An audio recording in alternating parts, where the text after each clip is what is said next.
Hi, I'm Mary. And I'm Katie, and this is The Housewife Did It. Pop Culture Edition. Ooh, I better do that every time. Ooh. Okay, a few quick updates, which is mostly just a few things on the Taylor Swift front. So, she just played in Minneapolis this weekend, so, was pretty in my face because I live in the Twin Cities. And yeah, it was nuts, and they decided that that should be the same weekend as Pride, so it was quite the weekend here. But for one of her surprise songs, Saturday night for night 2, she did sing Dear John, but not before asking fans to act with kindness on social media. She said that she does not re-release these songs for any reason other than owning her own music, and that she does not need fans to defend her for something that happened like 4 billion years ago. Um, I will so, say, to push back a little, I think regardless of who Taylor Swift is, mm-hmm, I think that we should all be a little bit judgmental of mm-hmm, John Mayer for dating a 19-year-old mm-hmm. as a grown-ass man, Yeah, and treating her like shit. yeah, he did So, do something nearly illegal. yeah. So I think we're allowed to still have the ick. I Mm-hmm. also like had seen something recently, like people do these like Taylor Swift 101 things on Mm-hmm. TikTok and stuff now, which is really helpful. So someone broke down that like when he started dating Taylor Swift, he was like still with Jessica Simpson, Mm-hmm. and that then Jessica Simpson released a book, and they were just saying that like the language that Jessica Simpson used to describe her relationship with John Mayer was very comparable to the language that Taylor Swift used to describe Mm-hmm. him, like in her music. Mm-hmm. Just that he was really manipulative. He did play a lot of games. So I think also John Mayer has not stopped dating young people. Like John Right. Mayer is still dating people significantly younger than him. So I think like us feeling like he's a dirtbag Yeah. is based in reality and Yeah. is like fine. There's like a trend on TikTok, I'm sure you've seen it, where like people leading up to their Taylor Swift show, they try to guess what the surprise song will be, and they're like, if Taylor plays blah blah blah, I'll do this crazy thing. Mm-hmm. And I saw one from this weekend where a girl said, if Taylor plays Dear John, I will go set John Mayer's house on fire. And then it cuts to her at the end of the concert, and she's like crying, and she said, Mom said I had to be nice, so I will not be doing that. Good. It's probably I was good. like, yeah, that's to Yeah. your benefit. Yes. Yeah. It is. She does not want the Swifties in prison. Yeah. Yeah. I mean, and I get she's trying to say like I am 33. Like I don't Yeah. care about the things that happened when I was 19. But you know what? I don't even care. Like us wanting some like vengeance for that 19-year-old girl whose girlhood was Yeah. taken from her. Like fuck You gave us off. would have, could have, should have, and you You want us to not yeah. be mad? You cannot give us that song and then be like, now also remain calm. Yeah. No, not happening. She also posted a video of the Speak Now Taylor's version vinyl, or one of them, Mm-hmm. with the Taylor's version of Mine playing, and Mm-hmm. she said it's time to return Speak Now to its mother. Which is this the first time she's called herself mother? This is so cute. I know. I was just listening to a TikTok, and I wish you were there so that you could have seen my husband's face as this audio was playing, because he was like, what in the hell is wrong with you people? But it's this girl, and she was like, so she's wearing the lover costume Mm-hmm. in the video from the Eras tour, and she's talking about how the Speak Now is being released on 7/7, Mm-hmm. how She opens the Eras tour with the 7th song from her 7th album, and she's wearing that outfit in the video. There was like a lot of like sevens, and so she was trying to see what all of those sevens meant. And Sammy, my husband, was like looking at me like, what in the world are you listening to? Yeah. I was like, it's just like, it's true though. Like, it's interesting because like all of those things are true. Mm-hmm. And like, even if it's just for the fun of all the sevens, like, Mm-hmm. it's just funny. Yeah. No, Billy hates it. Because I love to complain about how Marvel has become like absurdly expansive and like, I don't know, so deep in everything, and he's like, "Are you kidding me? Are you kidding me? You're gonna complain about the MCU when Taylor Swift is like this?" Yes. But she's real. Yeah. Yeah. She is the music industry, my friend. Superheroes aren't real. All right. So we're going to start with some not fun things happening in popular culture. Some people think it's fun. Yeah. I can think of 5 people who don't think that. What is it? A Celsius. But I have long nails, so I don't. Okay. I hate Celsius, but What flavor is it? I like the sparkling ones now. Yeah, I only drink the sparkling ones. And I've been getting the lemon lime because it's just like as kind of naked, just kind of like a light Sprite. Sophia said that the cola one is very like standard cola. There's a cola one? Mm-hmm. Oh, Billy will shoot his bridges.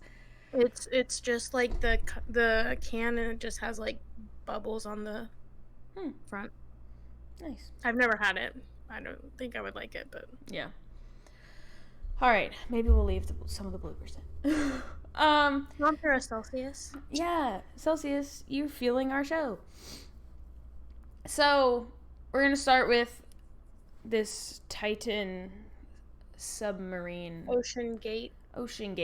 I thought they were calling it Ocean Gate because like a gate, you know? Mm-hmm, yeah. But that's like the name of the company, I guess. Yeah. Which is just really setting itself up for a scandal. Ocean Gate. That's gonna be useful soon. Yeah. So, as you all know, but I'll summarize, there was an ongoing search throughout this week to find the missing submarine that was set out to explore the wreckage of the Titanic. On Thursday, officials announced that the submarine had imploded, killing all of those on board pretty close to the Titanic shipwreck. This was 5 men. This submarine had been keeping up with and monitoring the Titanic's decay on annual trips since 2021, which is what I read. Although annual trips since 2021 feels strange to me since that's been 2 years. Yeah. Like when somebody hosts something on like the first annual and you're like, no. First. It's just the first. Yeah. The support vessel lost contact with the submarine only about an hour and 45 minutes after it went in the water. So, like, God, the amount of time that those people were panicked. Mm-hmm.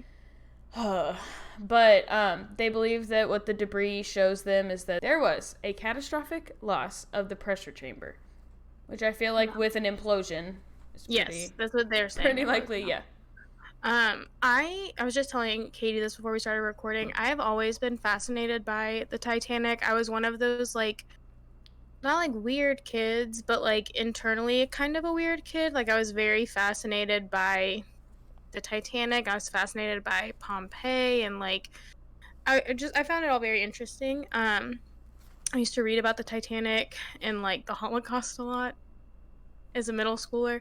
So I was telling Katie, like, I honestly, if I had an extra $250,000 lying around, I would be like intrigued. Mm-hmm. But what we know now about this vessel is that it was like very unsafe, and like similarly to the Titanic itself, as tests were run on the submarine, several inspectors raised concerns about the integrity of the machine and its like logistics and how it would hold up in what what they were aiming to be 13,000 Mm-hmm. feet under sea level. Right. How is it going to hold up in that was the concern. And they were either shut down, fired, I think, in some cases, and the mission went on anyway. And so I think that part of it is interesting that it's like so similar to the story of the actual Titanic Mm-hmm. and how several people were like, this is unsafe. Mm-hmm. Like, you shouldn't be doing this. And they were like, no, it's okay. Yeah. Um, but yeah, like to what you said, originally it was reported like people were saying that they were still alive down there because they had a few days worth of oxygen in the submarine. Like, but now we know that it is believed it did implode at some point, and that when that happened, all of the passengers would have been killed immediately. Mm-hmm. What they don't know is when it imploded. Mm-hmm. I think it would make sense that it probably imploded about an hour and 45 minutes into the trip. Yeah. That would be my guess, but I don't think they would ever be able to tell when Yeah. that happened with just debris. Um, it's also really hard to find genuine like facts about what's going on because there are so many memes. Memes. Yeah. There is already a TikTok filter Mm-hmm. where it's your face inside the sub. Mm-hmm. Um, The Drake and there Josh. Have you seen this Drake and Josh one? No, I have seen a lot of comments about like, what's not down there? Women. Well, I saw the one that I saw with Drake and Josh was like when Drake forgets to cut out the door hole in the treehouse. Yeah. It's so funny. Yeah. That's the Yeah. other thing is that there were no like windows or anything, so Yeah. it was just like they were just stuck in this like metal chamber Yeah. with probably people they didn't know. Right. Another thing, what was I gonna say about it? Oh, another thing that I saw that again my like middle school self was like, that's fascinating. It was like people were saying that while a lot of us are making fun of the people who went down there for, they keep saying that like what they were steering it with was essentially like an Atari joystick. Mm-hmm. Um, and I don't know, I haven't seen it. So He said we're using a game controller. Yeah, Because it was like clearly was not structurally sound, and at some point before descending into the sea, maybe someone should have been like, I'd like to get off of here. Mm-hmm. But they didn't, they had funny money. They were doing what they wanted with it. Mm-hmm. But I saw someone say that, like, in theory, with like safety precautions in place, trips to visit the Titanic wreckage are like very important for the sake of history, because the people that were prioritized for rescue on the Titanic were women and children, which it usually wasn't. And so they had all of these women and children coming off of the wreckage trying to explain how the Titanic sank. And basically, like, what the women were describing was that they hit this iceberg and it started sinking, and then the boat snapped in half, and then it sank at like different points, each half. And for a very long time, historians told them that that wasn't possible, that the boat did not snap in half, and that they must have heard something else. And they dismissed all of these women who had survived the same shipwreck and were giving the same account of what happened. And a lot of them started to believe that they did misunderstand what had happened. Yeah. And then when they finally had the like technology they needed to go actually look at the wreckage, they were able to prove those women right, because the two halves of the boat were separated by like hundreds of feet. Yeah. Which it couldn't have happened if it had just like fallen and cracked on impact. Right. Like it had to have fallen in two separate pieces.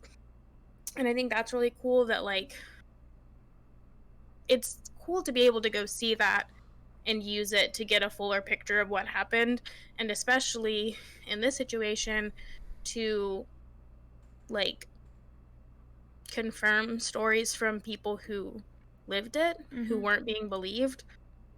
But if you ever find yourself in a metal tube being controlled by a game controller, maybe ask if you don't even need your money back. Just say, I think I'd like to get off. I would because like that's to not go. safe. Yeah. Yeah. And you're not going down there for research purposes. Yeah. Yeah. I also first, believe women. About everything. Yeah, always. But yeah, there are videos of the CEO saying like, well, obviously this is before, but saying like talking about this and saying like people, I don't follow the rules and people are telling me whatever, and I don't need to follow the rules, and it's like following the rules might have been smart. Yeah. In this scenario. But also, if some old white man asks you to sign like a many page waiver to go into the ocean with him, run away. Yeah. Sammy was saying that like Mr. Beast at one point said that he was like asked to come on the submarine. If someone is requesting, like recruiting, for you to do that, like people aren't willingly going to them and signing up for this, don't get on there. There's a reason they're desperate. Yeah. I was talking to our mom about it, and I said like, obviously it sucks, people died, and like that's a horrific, scary way to die, but like also they voluntarily went on this private, like you said, this is funny money, this is like just whatever. But then mom was like, well, you can at least feel bad for the guy who dragged his son along who didn't even want to go. One of our cousins posted on Facebook, and he was like, I've seen a lot of people saying like, if you were in this kind of situation and you were like dying and just in like a torture chamber, you wouldn't want everyone on the internet making fun of you. And he was like, I'm sorry, but if I'm dying in that stupid of circumstances, I fully give you permission to make fun of me. Yeah. Because that was my bad. Well, I don't know if y'all will love this reference that Mary and our mom would get, but I was talking to mom about like fucking Logan in Gilmore Girls jumps off a cliff and nearly dies, right? No part of you, you're like glad he lived, but his whole family and all viewers would have been like, well, you dumbass. Like, we would have been like, you're so stupid, dude. Like, you're so little rich boy who doesn't think anything's gonna go wrong for him, so you jumped off a cliff and like here you are. And even in the show they were like, well, like you're an idiot. Like his sister walks in and is like, you stupid head. But it's like, I mean, even as a family, you have to be like, I'm so sad that I lost my loved one, but I'm pissed at them too. Except for that one guy's stepson who was at the Blink-182 concert. I did hear that. Like, I don't care. Yeah. This is a concert I really wanted to see, so. Yeah.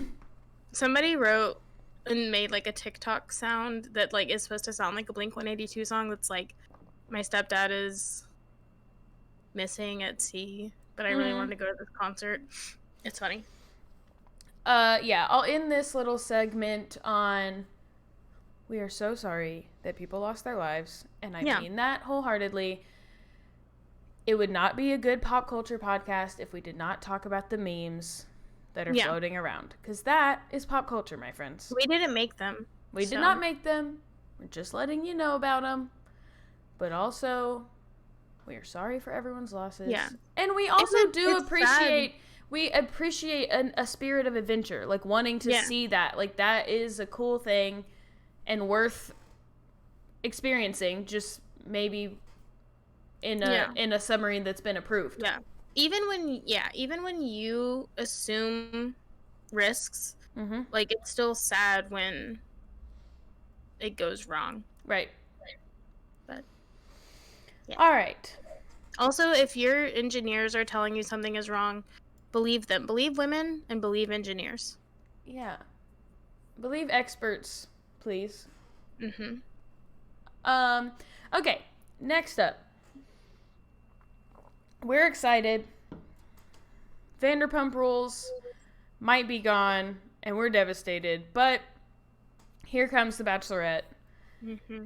It will have already aired by the time this episode comes out, but for us, it has not yet. Mm-hmm. So, it starts Monday of this week. And yeah, Mary found some of the bios, but yeah, I did hear that this is like kind of a return to a smaller cast. In the past few years, there's obviously been like massive casts. Yeah.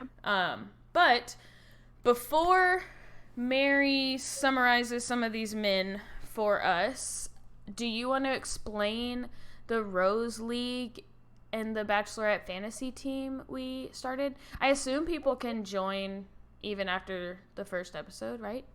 Yeah, I think so. I have done it before, and I'm pretty sure I joined after the season started when I did Okay. it in the past. But yeah, so basically, there is an app you can get. I know on the iPhone, I don't know about other phones, but it's called Rose League, and it is a Bachelor Nation Fantasy League for the Bachelor, Bachelorette, and Bachelor in Paradise. When you go to set up your lineup for the first episode, it will ask you to pay $1.99 to set your lineup each week. But in my opinion, I think it's just $1.99 for the whole season. yeah, whole season is $1.99. But from what I've heard about fantasy sports leagues, that's a really good deal. Yeah.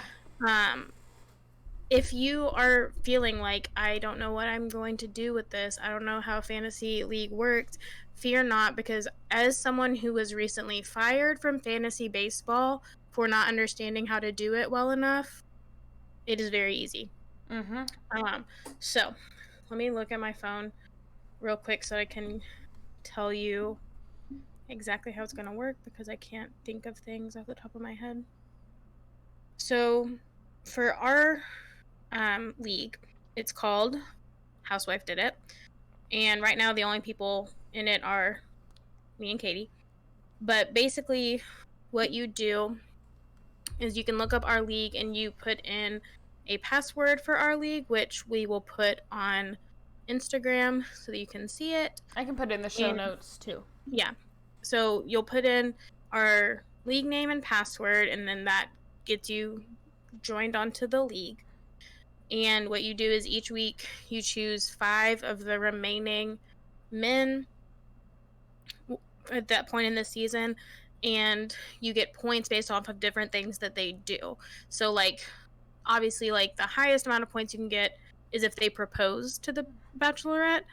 But you also get points for if they go on a date of any kind, if they kiss the Bachelorette, like, and there's points for like silly things too, but these certain things that they do, you get points for. So you choose like the 5 guys that you think are going to do the best on that episode.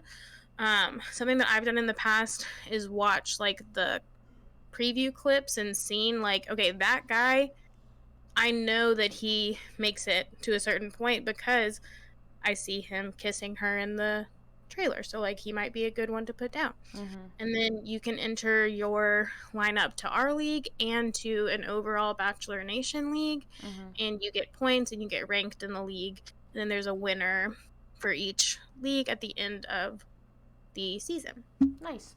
So it's like it's in my opinion like easier than keeping up with like a paper bracket, because it's on an app, Mm-hmm. but it's like super easy and fun, and it's just like funny to see them get different points for different things that they do throughout the season. So yeah. Woo. Yeah, I'm excited to I don't know. We don't ever do like real predictions or Yeah. super serious stuff. So I'm excited to do that. I will say before Mary gets into the bios, I'll just give a shout out to another podcast. Two Black Girls, One Rose, on their Instagram at least, and I assume on their podcast too, does a pretty damn good like breakdown of some of the men.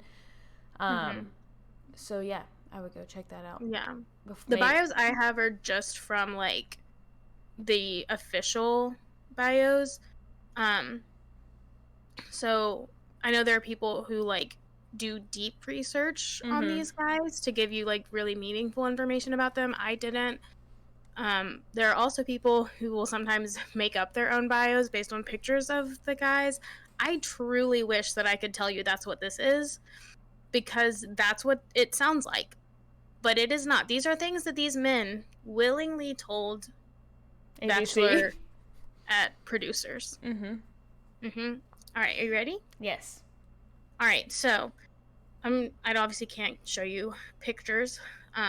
So I'm just gonna read you like their name, age, what they do, and then some things that they thought were interesting. Okay.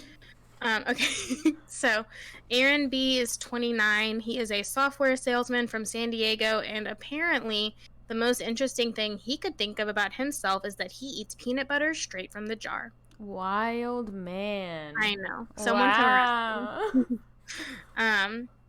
Aaron S is 33 and is a firefighter from San Diego who admits he has a tough exterior that Charity will need to break through. Cute. Adrian, 33, is a realtor from Northridge, California, and is a single father. We always need one. Well, we don't have just one. Oh, nice. Braden is 24. He is a travel nurse from San Diego who, quote, loves a good cigar lounge. Caleb A.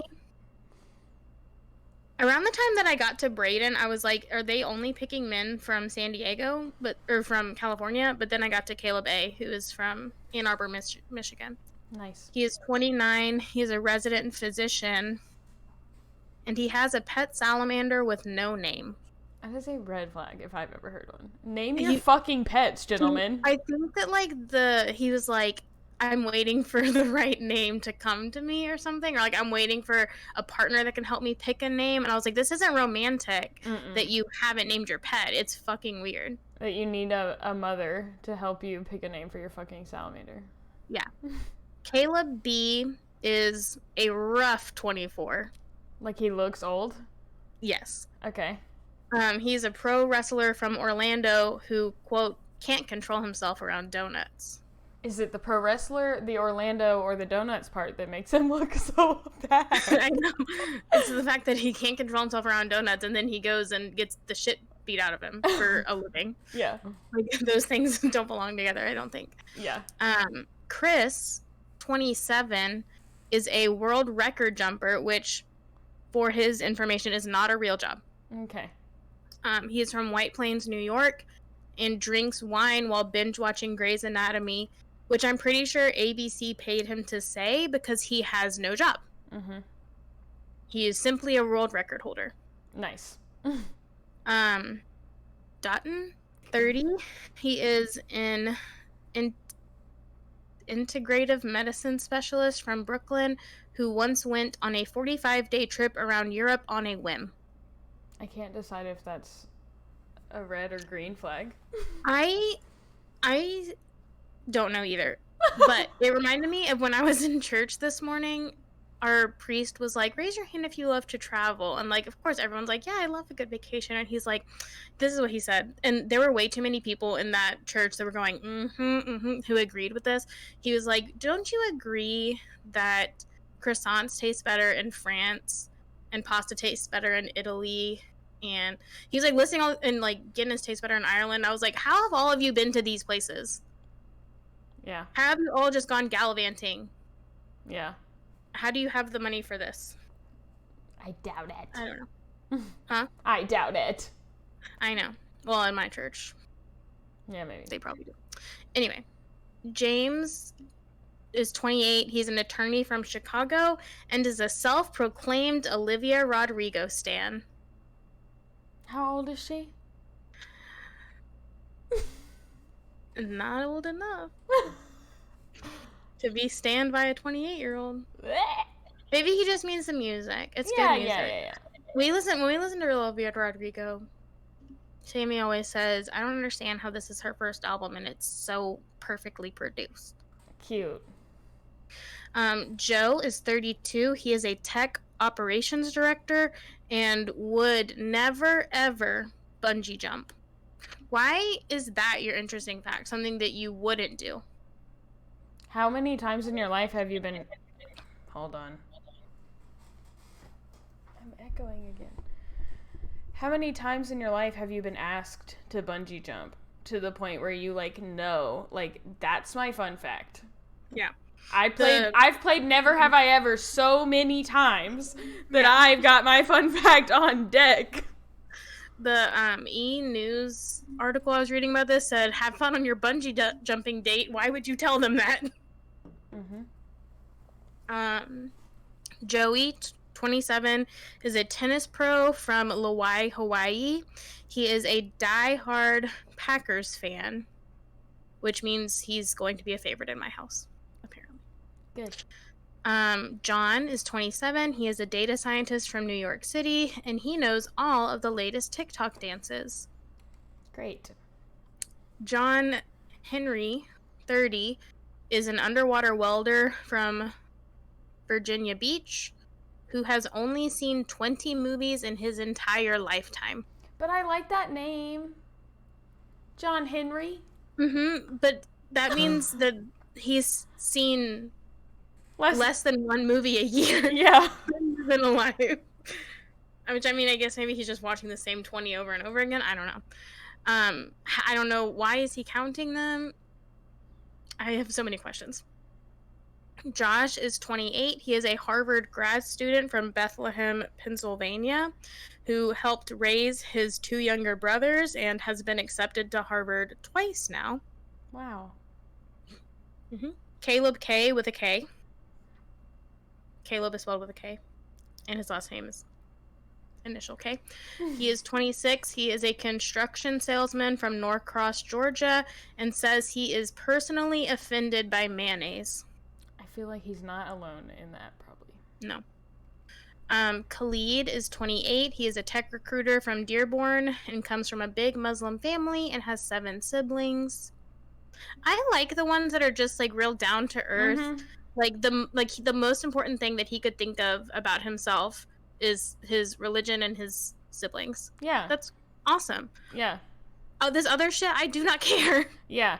Also, like, what does that say about the actual substance of your life? Like, that it's so boring that you have to say what you would never, ever do. Peanut butter from the jar. I would never bungee jump. Like, no, bitch. Tell me, like, you love your mom. Or you have a dog. Yeah. Like, what? Yeah. Michael is 28. He is a yacht captain from Chicago who refuses to date Charity or any woman if she puts mushrooms on her pizza. I did put him in my draft, I will say. I would take him out. I'm just kidding. Because, like, that's kind of mean. Like, he's like, oh, you put mushrooms on your pizza? No, thank you. I just thought he was kind of cute.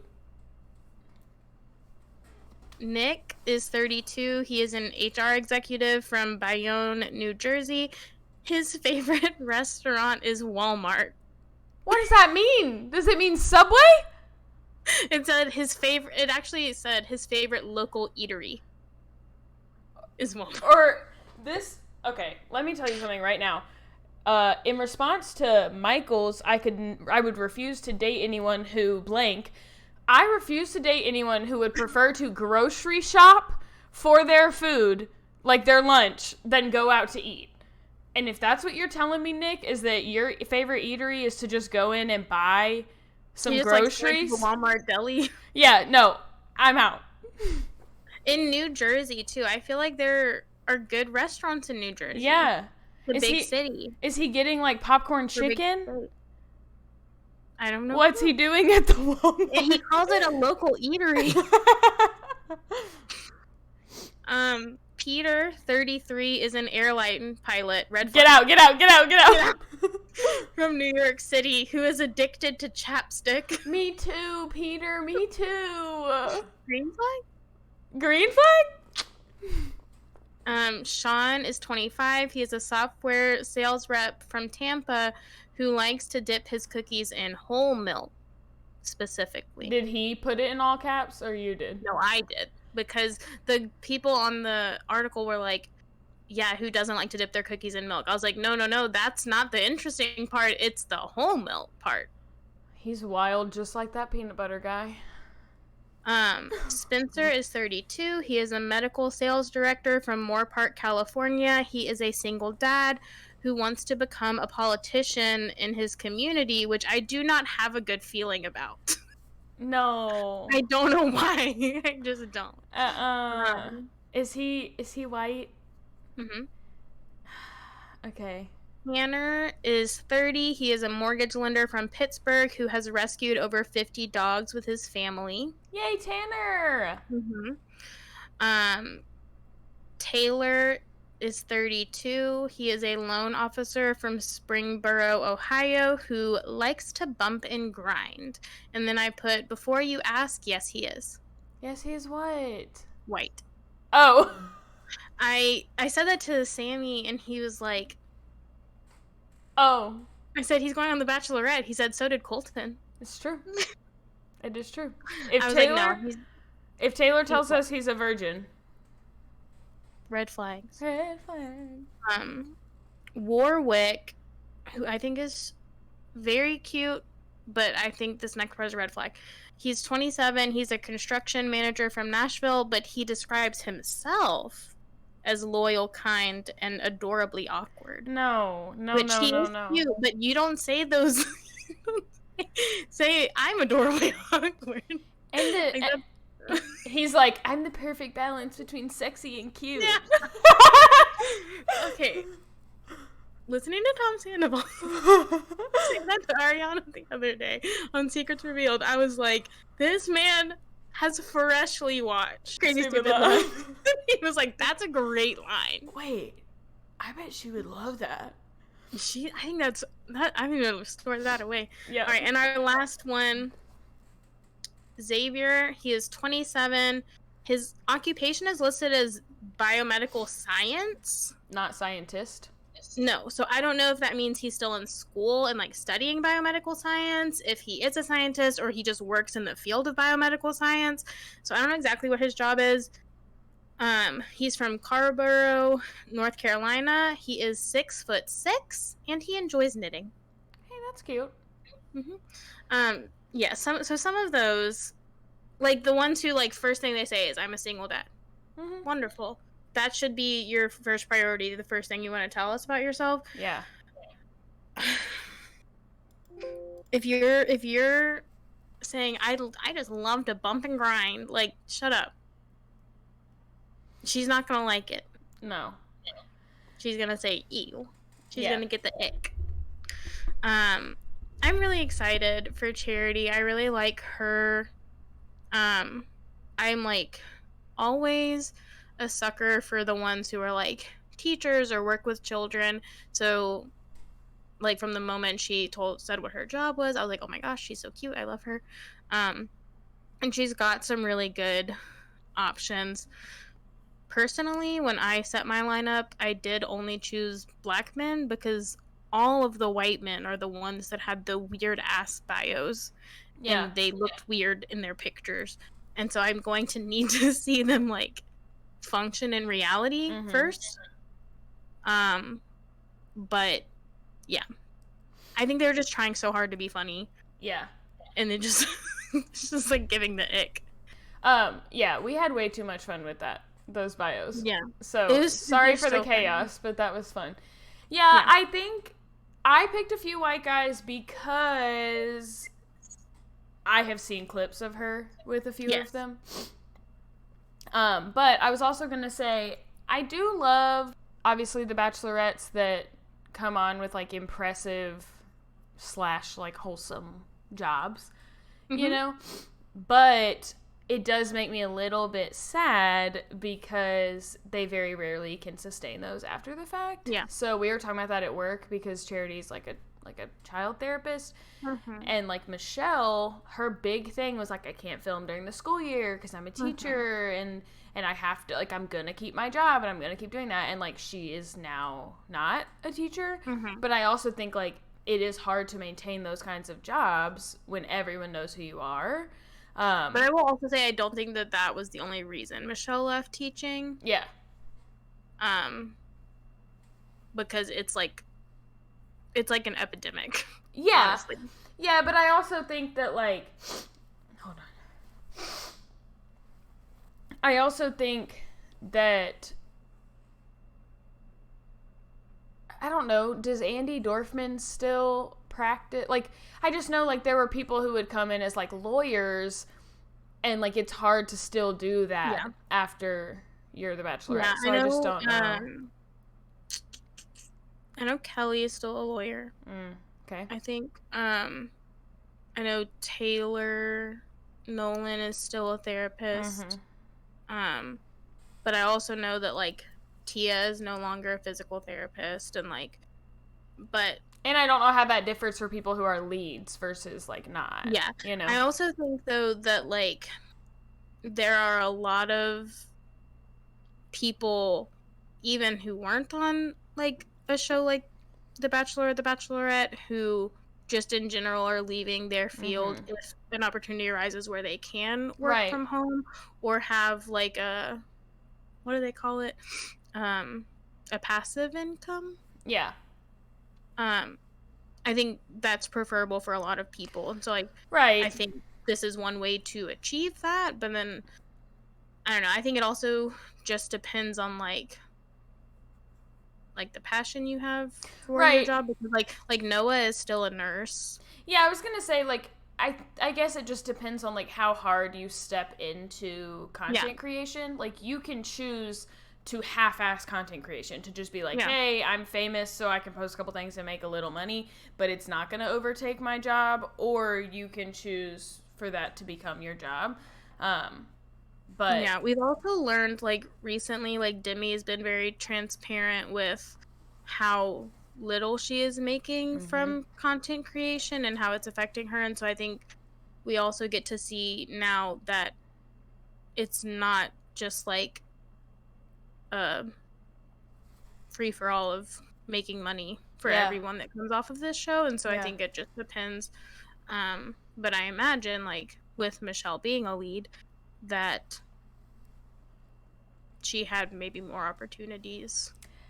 Well, I will say Rachel Lindsay was on Chelsea Vaughn's podcast, and I saw a clip where she was saying, like, when I hear what white, and I don't know if she means specifically from Bachelor Nation, but she was just saying what white female content creators are making versus like what I am making.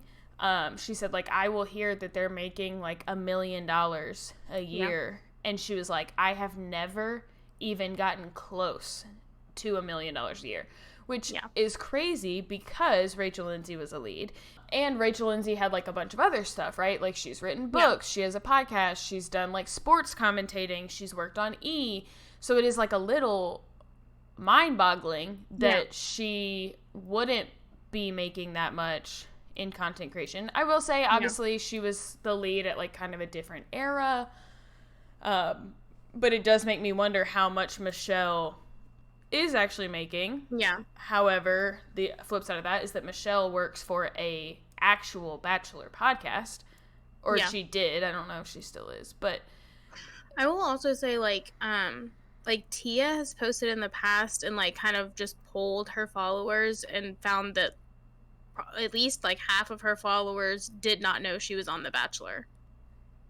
Okay. Which is crazy to me. Right. They, like, said that they, like, found her, like, I think this was, like, when she was pregnant, maybe, that they, like, found her and just liked, like, her aesthetic and, like, enjoyed following, like, her pregnancy journey, and they didn't realize she was on The Bachelor. Wow. And so, like, I think it also maybe depends on, like, how many of your followers are purely following you because of The Right. Bachelor and how many are purely following you because of Your the content. influence you're giving Yeah. and like the discount codes and what all of the content that you're creating, Yeah. you know. Yeah, that's true.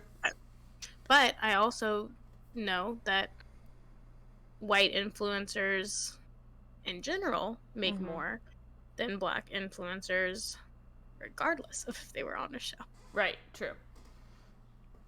All right, Yeah. so we will post the information for the Rose League. Mm-hmm. Join us if you want. If Please. $2 isn't manageable, totally fair. Kind of sucks that it costs anything, but $2 for Yeah. the whole season felt worth it to us. So, um, Also, it gives you an option to pay like directly with your card or to pay through your Cash App balance. mm, So if you have any money like sitting in your Cash App, you can also use that instead of just like paying directly from your card. That's an option. yeah. So hopefully we can. Hopefully our picks do good. Mm-hmm. All right, next up, this is all you. Yay. All right.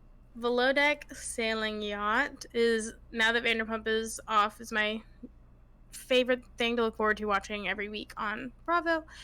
First, let me just thank Bravo for now giving us 2 episodes of Sailing Yacht back to back every week. Interesting. Truly love it. So last week we discussed the love pentagon between Colin, Daisy, Gary, Mads, and Alex. And this week it continued to spice up. So here's what happened on this week's 2 episodes that I felt was like worth mentioning. Colin does end up forgiving Daisy, and after the crew goes out at the end of the charter that they were on, they spend the night in his bed. At some point, she wakes up in the middle of the night and she sits up, and like you can tell by the way she's talking and like just how like quickly she sat up that she's not fully awake. So Colin is like he's like trying to get her to go back to sleep. So he's like kind of like rubbing her arms and rubbing her back and trying to like ask her to lay down again. And she looks at him, and I wish I was making this up. She says, "Gary, why are you in my bed? Go away." And she says it again a couple more times, and finally Colin says, "You're such an idiot." Like And seriously, or he's like he thinks he's this like is a kind of like joke. laughing when he Okay. says it. Um, but I think he was like actually kind of annoyed. And so she finally like fully wakes up at that point and realizes what just happened, and she starts laughing, and she like lays back down and she tells him like that she was pretty much still asleep, and she was like, "I genuinely like when I looked down, like I thought you were Gary. Like I saw his face. Like it wasn't just like I was like confused about whose bed I was in. Like I thought I saw Gary." But they like kind of talk about it a little bit, and then she gets up and goes back to her bed for the rest of the night. um the next day Colin is talking to her about it. He says he's mad at her, but he's like laughing when he says it, and he's like holding like I think he was holding like a pool noodle or something, and he kept like smacking her in the butt with it, and like he was like clearly like playing around. But in the interviews about it, he does genuinely seem annoyed. He was like, "I have never in my life been called by another man's name, Yeah. and like why is she even like still thinking about that?" But like, and she told him, she was like, he asked her like, "Why are you thinking about him?" And she was like, "You two are messing with my head. This is like this has been the topic of conversation throughout this entire charter. It's all the three of us have talked about. Like, of course I was thinking about it. Yeah. Like I was just thinking about the situation." But by the end of the episode, it seems like they're in a pretty good place. They like talk it out. It seems fine. So on the other side of the Pentagon, Mads does not have sex with Gary after their night out. So he tells her she is pathetic. Mm. He says he doesn't remember this the next day. Someone tells him he said it and that she's mad at him. And they go and talk about it. And he was like, I don't remember saying that. And she's like, well, you did. And it like hurt my feelings. Like, no one's ever said that to me. And I don't remember exactly like what he said to piss her off more, but she like storms off from the conversation. She tells Alex at some point that if she could go back and pick someone else on the boat to hook up with, she would have picked him. What she actually says is like, I would not have picked Gary. And he says, who would you have picked? And she said, come on now. Mm-hmm. Um, she says she regrets choosing Gary as a hookup because he has become very clingy. Mm-hmm. Throughout the episode, Mads and Alex are very flirty, and they are still flirty on Instagram. They like, even if they're not together, like they're clearly really good friends, and like they genuinely care about each other. I hope they're together Yeah. personally, or I hope they get together at some point in the season, just because like I hate that she's a part of this Pentagon because of Gary, and Yeah. like I think it would just be so much easier with Alex. Chase, who is a deckhand that I did not get a chance to mention last time because he's not technically in the Pentagon. Although he did have like a flirtationship with Mads at one point, but it went away. Okay. He tells Gary that he likes Elisha, who is the chef on the boat, and he feels like they're flirty, but then she has a boyfriend. So he's like, I don't understand like why she's flirting with me if she has a boyfriend. And Gary tells him to go for it anyway. Of course he does.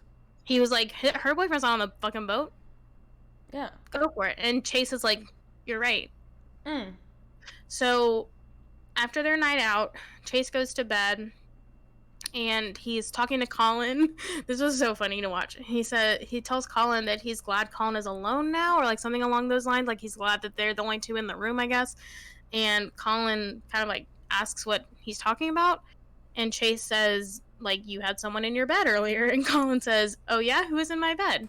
And Chase says, it was Daisy. And then Colin and Daisy start laughing because she is still in the bed.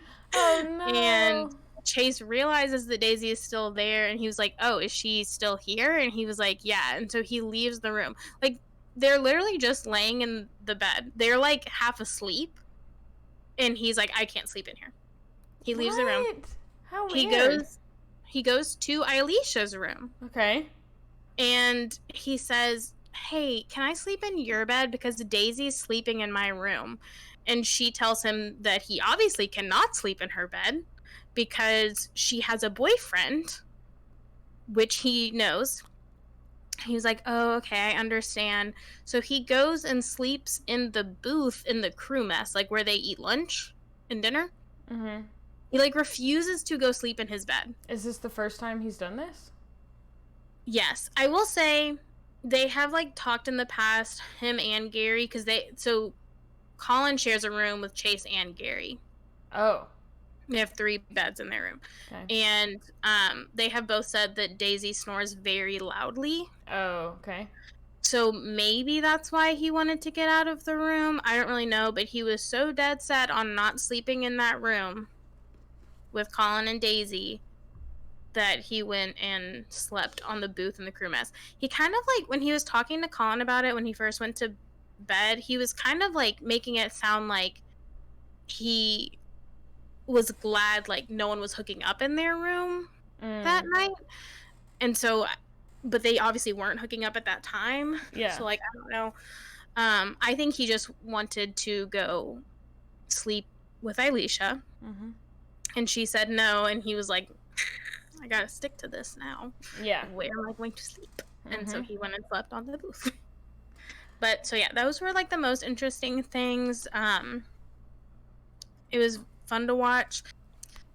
I don't think that Daisy and Colin are together at this point. I don't know if that is something that like plays out in the season or afterwards. But I don't think they're still together if they're not following each other on Instagram. And he won't post any pictures from this season. He hasn't posted any pictures from this season anyway. Definitely not any with her or with Gary. So I don't think it works out, but I really do like them together. But I think if he can't get over this whole thing, then like they shouldn't be together, you know. But Yeah. it's for right now. It's interesting to see it all play out. Yeah. And watch the Pentagon close into more of a triangle. Yes. I'll probably have to give it a watch eventually. It's so good. It sounds good.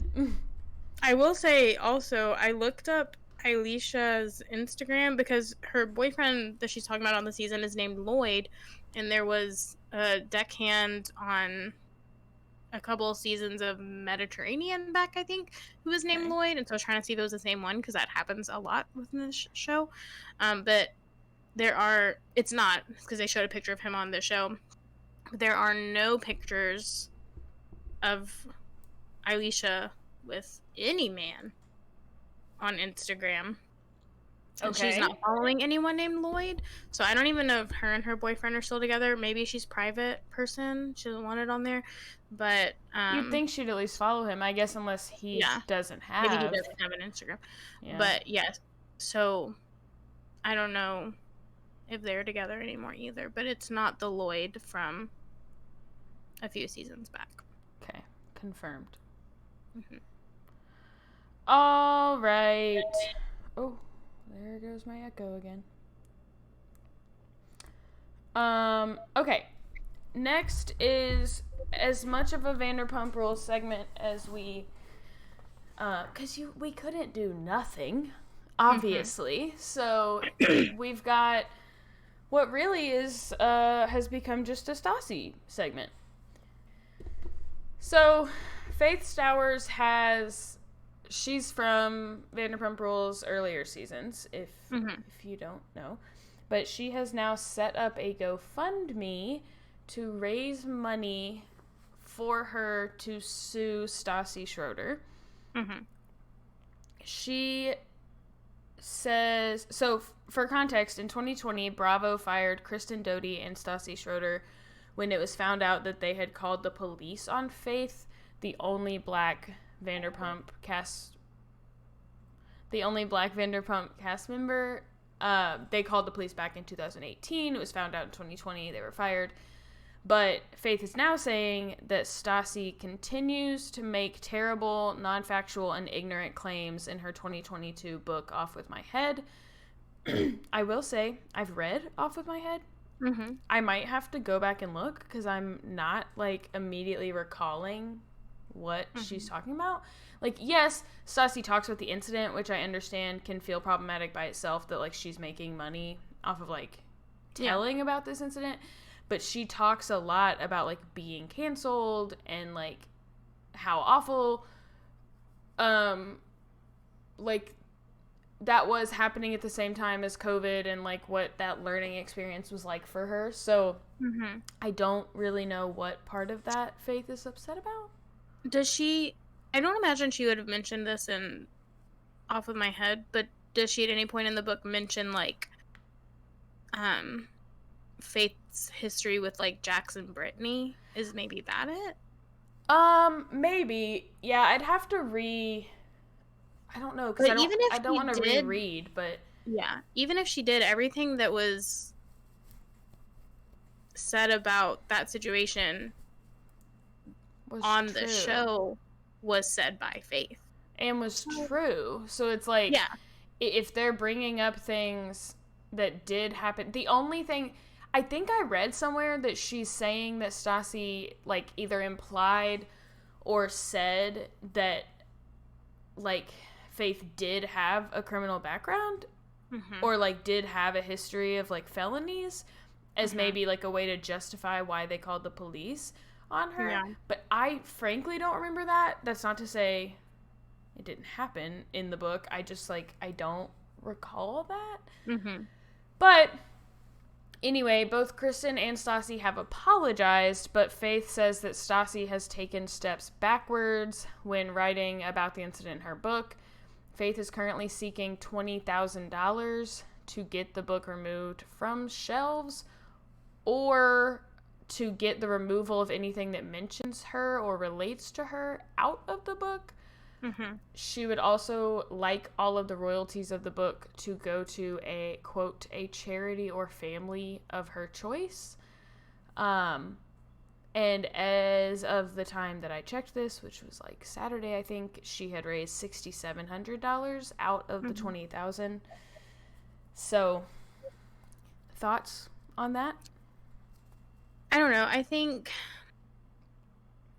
Stassi's always been my favorite Vanderpump person. So this whole like when this happened in 2020 it was like very difficult because I was like Yeah. I like Stassi, but I do think because like basically like the situation was that there had been like a I think like LAPD put something out like with like a Like a video or. like a very shaky security footage Yeah. asking if anyone knew who this perpetrator of this crime was, and Kristen and Stassi called the police and said that they believed it was Faith. Mm-hmm. I do think at the time that there was something that mentioned that they said the reason they thought that was because of a criminal past, not just Mm-hmm. because like she was black, but like the video footage was so shaky there was really no way of telling that it looked like Faith or Mm-hmm. didn't. And so the I think it was fully valid to find fault in that situation because like there's there was like really no reason for them to think it was Faith Right. And I other than think, it seems like she's the only black person they know. yeah, and I think the prevailing theory is that it was more about the Jackson Brittany stuff. Yes. Like, but obviously there is some underlying racism in there. Yes. Um for sure. And I think that like I think they tried to justify it like at the time saying like that they thought she was like near that area or something like, but I think it was like a way to get back at her for uh, assisting in Jack's cheating on Brittany, I guess. Mm-hmm. Um so based on that, part of me feels like it would have been wise for Stassi to not put that in her book. Mm-hmm. Um however, Stassi has always, since this incident, been very open about like her being canceled and like how it changed her and things, and like so I get why she put it in her book, but I also feel like she's not the only person like sometimes it comes across as like that being canceled is something that happened to Stassi, Right. when in this specific situation like the police investigating Faith is something that happened to Faith, and Right. like it was fueled by Stassi and Kristen. And so like I think that anything that Stassi writes about her having been canceled that puts herself in the center as the victim is something that she should steer away from saying, Yeah. because like if you fully apologize and believe that, then like you shouldn't be upset that you were canceled because you know why you were, Right. you know? And so I've always kind of felt that way about it, that like I think like Faith said they apologized. I think they were able to move on, but then you need to maybe leave it there Mm-hmm. and leave it to admitting that you were wrong, Mm-hmm. and not constantly rehash it as like, well, when I was canceled, this is what it felt like for me. And Yeah. like, you know? Yeah, and I think the whole purpose of Off With My Head was, I mean, if you Right. think of the title, like it's to talk about her experience being Yeah. canceled. And I think obviously when you're doing a book like that, you have to be incredibly careful. Yes. I think it's like kind of meant to be like a reputation Right. vibe, like, but Except you we did do also something have to, wrong. right, like we have to also understand that in reputation, what was being said about Taylor that made her a snake was not true. Mm-hmm. And this is something that Stassi actually did wrong. So I also just have noticed since this came out, it really seems like Stassi's unbothered by it. Mm-hmm. Like she's Yeah, still but like I do. posting like their family trips, posting about her Mm-hmm. birthday. Like I don't know. It seems like it's not really a major concern to her. at Yeah, least outwardly. I always wonder about PR in those situations. Yeah, Like, are they like just don't like don't engage. this is a private GoFundMe at this point? Like, nothing has actually Yeah. happened. But yeah, I will say this is just a small thing I've noticed. Could have no meaning, so no one hold me to this. But Mm-hmm. Katie posted for Stassi's birthday, which was yesterday. Mm-hmm. Katie posted for Ariana's birthday. Ariana reposted a lot of things for her own birthday. And she posted that she shares a birthday with Jasmine Good from Bachelor Nation and said, like, birthday twin. But she did not post anything with Stassi, her birthday twin. Mm-hmm. So I wonder if at this point Ariana is keeping a little bit of a distance. Yeah. Katie, I think, is never going to do that.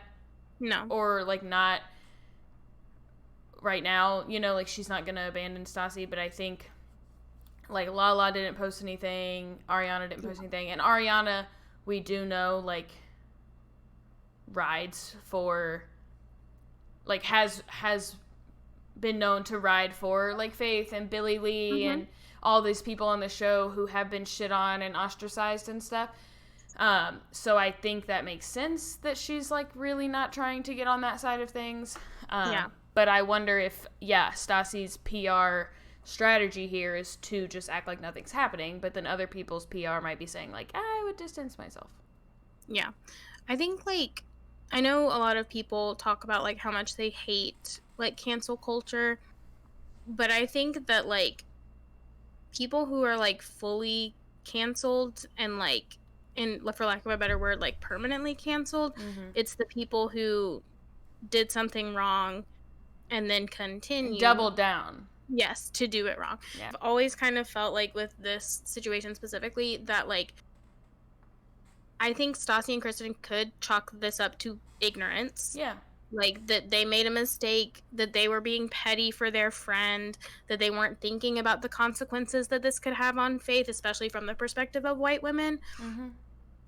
But I think, again, once you've apologized for that, like... monetizing off of it does a little Yes.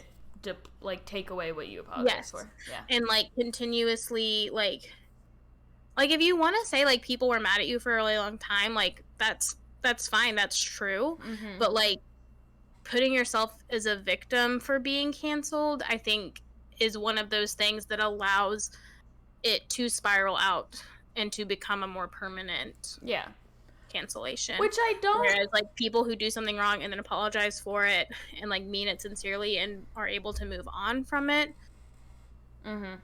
I think have a better chance of survival in the public eye. Yeah, and I don't necessarily feel, again, I haven't read it. It's been a while since I read it, so I'd have to do a relook. But I don't necessarily feel like there was, like, overt self-victimization. Yeah. But, yeah, I mean, I think that there is going to be a problem with, like, selling someone else's story. Yeah. And, like, the way that it affects you when, like, you sicked the police on somebody. Right. Like, I think that's always going to be a dangerous game to play. But, yeah, I mean, like you were saying, everyone wants to say how awful cancel culture is, but I do think and hope that we've reached a point where, like, it's not irreversible. It's, like, people always say, like, instead of call out culture, like, let's call people in. And I think, no, you've not heard this. No. Just, like, asking people to, like, learn from their mistakes or whatever. Yeah. And I feel like we're getting there. For example, neither of us are fans of this person, but, like, look at the fucking comeback Morgan Wallen has made. Like, it's been unreal. Yeah, I was really excited when he canceled his concert 2 minutes before he was supposed to come out and everyone was mad at him. I was like, yeah, keep that energy. Yeah, and gone after like a week. If that's the thing y'all are mad at him for, great. But yeah, I mean, like, I think that's I mean, good and bad. Like Hannah Brown. Right, it's like good and bad that people can redeem themselves from being canceled. But I think as much as we do like Stassi, this is a good example of, like, is there too much of a comeback? Is there, like, like, oh God, now you're like getting paid to write a book about Yeah. the thing you did wrong. Like, that kind Right. of sucks. Yeah. I agree. Next on the Stassi segment was Christina Kelly went on Stassi's podcast and gave a little more insight to the girls' trip on season 10. Mm-hmm. Thank God the season 10 content isn't gone yet. She says that Raquel was incredibly drunk that night, the night that she said, "Good thing you don't have a man." Mm-hmm. And that she was a total mess. She says, like, the show didn't even begin to touch it. Like, we really thought she was going to burn the house down. Like, she was truly plastered. Yeah. She says that, I think that she was implying or saying that Raquel, like, asked them why they were talking about her galaxy lights, like, that night. And they, like, confronted it that night. Like, she said that they explained to her, like, it was just light fun. Like, we saw, like, her listening in. Right. While they were talking about it. Yeah, but then Christina says, like, there is truly, as drunk as she was, like, zero way that she would have remembered that night. And so she was saying that the next parts of the season, when she's, like, claiming that they were bullying her about the lights, or honestly, this makes me think of, like, the next morning when she's like, I don't remember exactly what I said, but I remember I said something. Like, right. I don't know that you would remember that. And we know that later she knows what she said. Right. Because, like, she brings it up every 5 fucking seconds to let everyone know what a badass she is. But, yeah, in her interview, she said, like, I don't remember exactly what I said. I just know it wasn't good. Yeah. And I know I didn't mean it. Yeah. So Stassi asks Christina, so, like, are you saying Raquel wasn't as drunk as she seemed? And Christina said, no, she was. What I'm saying is that production either showed her the footage of us shit-talking her galaxy lights, or at the very least told her about it. Christina says she knows that's a fact, actually. Yeah. She said, like, I don't know if they showed it or if they just told her, but, like, they gave her that information somehow. She said she knows, like, which producer it was and, like, all of that. Yeah. That they were pissed at them. Yeah, and that would be pretty... I understand everyone knows that reality TV is produced and all this stuff, but that would be pretty problematic. Like, production is not supposed to do this just to create storylines. In addition, like, that's part of why reunions and after the facts are so interesting, is because the cast doesn't know what was said about them until they rewatch. Yeah. So now she not only knew what was said about her beforehand, but she was able to use it as fuel through the rest of the season. Yeah.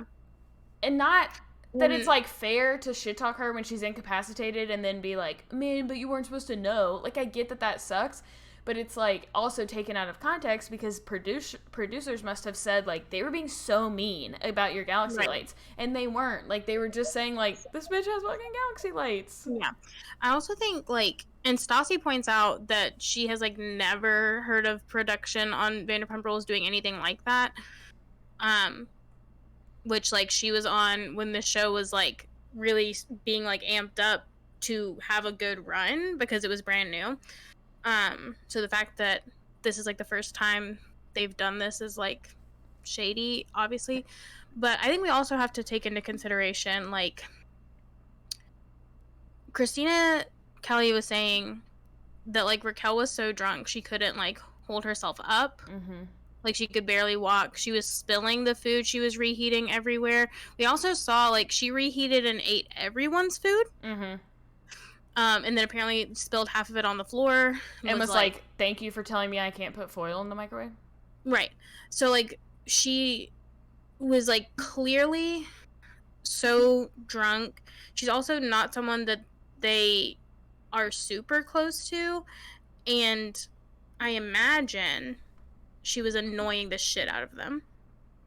So, like, I think as people who have been around incredibly drunk people in the past, when they get annoying, like, I think it's fair to, like, vent that frustration a little bit to the people who are also experiencing it, and to say, like, oh my god, like, this bitch is annoying the shit out of me, look at all the stuff she's doing, like, she's so drunk, she's so wasted, like, none of us are that drunk. I think that that's normal. And so for production to turn it around to Raquel. And like Raquel is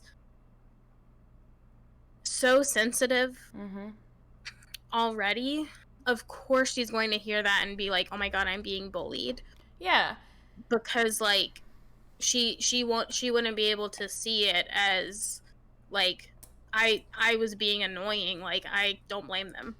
Yeah, and I think like, not to give people an excuse to be mean, but like Lala said, first of all, like, you're on Bravo. Stop calling this bullying. This is what we're here to do, is entertain people. Stassi said it's not even close to the meanest shit I've ever heard. But it was, like, clearly a joke. Like, Raquel said to Christina, like, do you want to sleep in here with me with the lights? Like, it was, like, funny. And then Lala says, like, tell me it wasn't Taylor Swift. Like, the whole point was that, like, this girl is, like, significantly younger than them. Lala and Christina are, like, sober half the time in their lives. Like, this is not, like, it was just funny. Like, it was just all in good fun. Like, of all the things that have been said about Raquel, even before Scandival, of all the things that have been done on the show, of all the things Lala has been a part of when she's a little bit mean, like, this is not one of them. Like, I'm just not concerned. Like, I've been, like, the drunkest person in a room, annoying the shit out of everyone, and knowing that it's been like a topic of conversation at the time. And like, I will say, like, I think that it stings a little bit because of the embarrassment factor.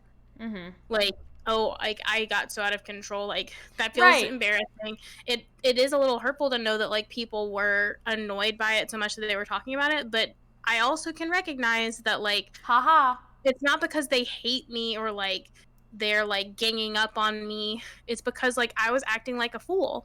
Yeah, and I think it's one of those things, like, that in your drunk moment, it's like, stop. Like, stop talking. Like, you know when you're drunk and people are like, you're drunk, and you're like, no, I'm not. No, I'm not. But like, the moment you're sober the next morning, you just go like, oh man, I was so fucking drunk. Like, you would not hold on to that.